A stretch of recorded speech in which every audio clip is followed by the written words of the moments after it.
اچھا انیس صاحب مجھے یہ بتائیں کہ معذرت کے ساتھ آپ کو پتہ ہے کیونکہ پاکستان کے اندر مہنگائی جو ہے وہ بہت زیادہ ایک بڑا ایشو اب بن چکا ہے، اور جو آئے دن مطلب چیزوں کی قیمتیں بڑھ جاتی ہیں اور لوگوں کے اخراجات جو ہیں وہ بھی کئی گنا بڑھ رہے ہیں، اور اسی طرح یوٹیلیٹی بلز جو ہیں ان کے اندر بھی بڑا اضافہ ہو رہا ہے، بجلی ہر طرح کے معاملات ہیں، بلز بھی بہت زیادہ آتے ہیں، بچوں کے اخراجات بڑھ رہے ہیں۔ تو ایک شخص ہے، فرض کریں ہم مثال دے لیتے ہیں کہ اس نے 1 لاکھ کی سال کی پالیسی لی تھی، یا فرض کریں 2 لاکھ کی لی تھی، یا 3 لاکھ 4 لاکھ کوئی بھی مطلب اماؤنٹ کی اس نے پالیسی لی تھی، تو اب وہ پالیسی دینے کی سکت نہیں رکھ پا رہا، اس کے اندر اتنی فائنینشیل ابیلٹی نہیں ہے، وہ اتنا پیسہ نہیں کما رہا ماہانہ بنیاد پر اور سالانہ بنیاد پر کہ وہ قسط دے سکے جو قسط اس نے طے کی تھی اسٹیٹ لائف کے ساتھ۔ تو کیا کوئی ایسا طریقہ ہے اسٹیٹ لائف کوئی ایسا آپشن جو ہے اپنے پالیسی ہولڈر بیمہ داروں کے لیے جو ہے وہ فراہم کرتی ہے یا ان کو پیش کرتی ہے کہ وہ اپنی قسط کو کسی طرح کم کر لے، دورانیے کو بڑھا لے، قسط کو کم کر لے، یا کچھ بھی مطلب اس طرح کا کوئی ایسا طریقہ کار جس سے اس کی پالیسی بھی بچ جائے، اس کا جو سرمایہ بننا ہے، جو اس نے پہلے ٹائم پیسے دے کے ضائع اپنا کیا ہے، جو مطلب ٹائم لگایا ہے اپنے بچوں کے مستقبل کے لیے وہ سوچ رہا ہے، اپنے مستقبل کے لیے اپنی ریٹائرمنٹ کے لیے سوچ رہا ہے، تو کوئی ایسا طریقہ کہ اس کی پالیسی جو ہے وہ اس کو وہ سرنڈر نہ کرے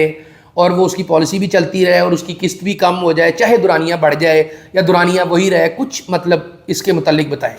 بہت شکریہ یاس صاحب، آپ کا سوال بہت تفصیل سے آپ نے کیا ہے،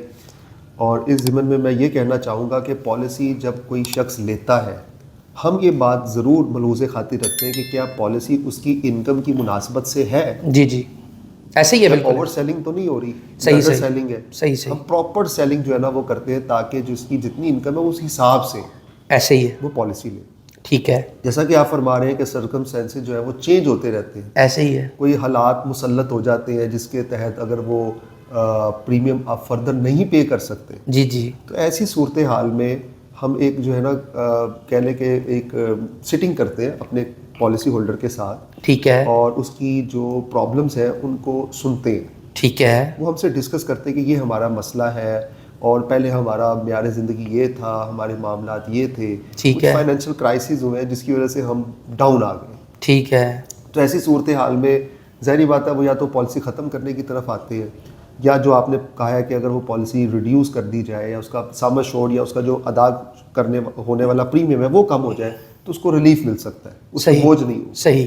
یہ بات یاد رکھیں ایاز صاحب کہ پالیسی کو ختم کرنا کبھی بھی مسئلے کا حل نہیں ہے، ایسے ہی ہے، بالکل ایسے ٹھیک ہے، جب تک سانس میں سانس ہے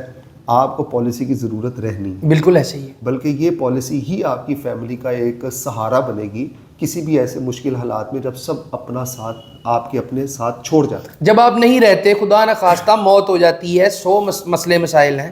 جی جی، ایسی صورتحال میں پالیسی کو ختم کرنا تو کبھی بھی مسئلے کا حل نہیں ہوتا، اور نہ ہی اپریشیبل ہے، دیکھیں معاہدہ ہے نا، معاہدے سے دستبردار ہونا مناسب نہیں ہے، ایسے ہی ہے، تو ہم اپنے پالیسی ہولڈر سے ڈسکس کرتے ہیں، اس کی ضرورت کو سمجھتے ہیں۔ دیکھیں پھر ہم یہ بھی بات کرتے ہیں کہ دیکھیں ہر مشکل کے بعد آسانی ہے، ہر رات کے بعد دن ہے، ایسے ہی ہے، تو آیا کہ یہ جو مشکل آپ کے سامنے جو بھی پیش آئی ہے آپ اس کو کیسا دیکھتے ہیں؟ صحیح، سامنے ہوتا ہے اگر کسی کی جاب چلے گی تو جاب مل جاتی ہے، یا فائنینشیل حالات اس طرح کے نہیں رہے تو اللہ تعالیٰ بہتری کے اسباب بھی مہیا کر فرماتا ہے، ایسے ہی ہے، ایسے ہی، تو اچھے کی امید رکھنی چاہیے، بالکل ایسی صورتحال میں ہم کاؤنسلنگ کرتے ہیں، بات چیت کرتے ہیں، اور کوئی حل نکالنے کی کوشش کرتے ہیں۔ اس میں پہلا حل جو یہ ہوتا ہے کہ اگر بالکل وہ نا امید ہو گئے ہیں، مایوس ہو گئے ہیں، وہ کہتے ہیں میں تو یہ پریمیم ادا کر ہی نہیں سکتا، صحیح، تو ہم پھر سم ایشورڈ کو ریڈیوس کر سکتے ہیں۔ مثال کے طور پہ وہ 20 لاکھ سم ایشورڈ کی پالیسی تھی، 1 لاکھ سال کا دے رہے تھے، ٹھیک ہے، وہ کہتے ہیں میں 1 لاکھ تو سوچ بھی نہیں سکتا، کھانے کو نہیں میرے پاس پیسے، تو میں 1 لاکھ روپے کہاں سے دوں؟ صحیح، ہاں 10,000 کی طرف ہم لا سکتے ہیں کیونکہ اس کا معیار زندگی اسی طرح نیچے آ جاتا ہے، انشورنس کی ضرورت پھر بھی رہتی ہے، صحیح، تو ہم اس کے سم ایشورڈ کو ریڈیوس کر سکتے ہیں۔ صحیح، اس کا بھی وہی طریقہ ہے کہ ڈیو ڈیٹ سے پہلے آپ نے اپلیکیشن دے دی ہے تاکہ قسط آنے سے پہلے آپ کی جو ہے موڈیفائی کی جا سکے۔ یہ کب تک موڈیفائی ہو سکتی ہے؟ ویسے کسی وقت بھی کی جا سکتی ہے، اس میں ایشو تو نہیں ہے، کبھی بھی کسی کے ساتھ مسئلہ پیش کسی سال میں بھی کی جا سکتی ہے، کی جا سکتی ہے۔ اور دوسرا اس میں یہ دیکھا جاتا ہے جو ہم ڈسکس کرتے ہیں، پالیسی میں ایک آپشن ہوتی ہے A N F option B, automatic premium, وہ اسکرین پہ لوگوں کو نظر آ رہی ہے۔ اگر 3 سے 4 سال یا 5 سال پالیسی چل جاتی ہے اور وہ پالیسی نہیں ادا کر پاتے تو پالیسی کنٹینیو رہتی ہے، کتنے عرصے تک تقریباً؟ قرض برائے پریمیم کی سہولت کے ساتھ، سم ٹائم دیکھنے میں آئے گا اگر کسی کی 7 انسٹالمنٹس گئی ہوں اور فردر وہ آگے پریمیم کی ادائیگی نہ بھی کرے تو پالیسی میچورٹی تک چلی جاتی ہے. اچھا, اگر اس سے پہلے ہو تو پھر تقریباً آٹو سرنڈر ہونے کا خطرہ ہوتا ہے. کتنی دیر میں آٹو سرنڈر ہو جاتی ہے؟ مطلب کچھ 3-4 سال 5 سال چل سکتی ہے؟ کچھ کیونکہ پریمیم ڈیپینڈ کر رہا ہوتا ہے کہ کتنا زیادہ ہے, ایج وغیرہ ساری چیزیں ہوتی ہیں, تو کچھ اس بارے میں ختم ہی نہیں کہا جا سکتا, لیکن یہ ہے کہ کسی حد تک اس کی پالیسی اس کو ریلیف مل جاتا ہے تاکہ اس کی پالیسی وقتی طور پہ چلتی رہے, اس کو تحفظ بھی ملتا رہے, بونس بھی لگتے رہے, لیکن اس کا جو پریمیم ہے وہ آؤٹ اسٹینڈنگ ہو جاتا ہے. صحیح. اچھا, مطلب انیس صاحب آپ یہ کہنا چاہ رہے ہیں کہ اسٹیٹ لائف جو ہے اس نے جو پیسے ادا کیے ہوتے ہیں اسی پالیسی کی بنیاد پر ایک لون لیتا ہے اور اس لون سے اس کی قسطیں ادا ہوتی رہتی ہیں, اور جب اس کے پاس اکٹھے پیسے آتے ہیں تو وہ ساری قسطیں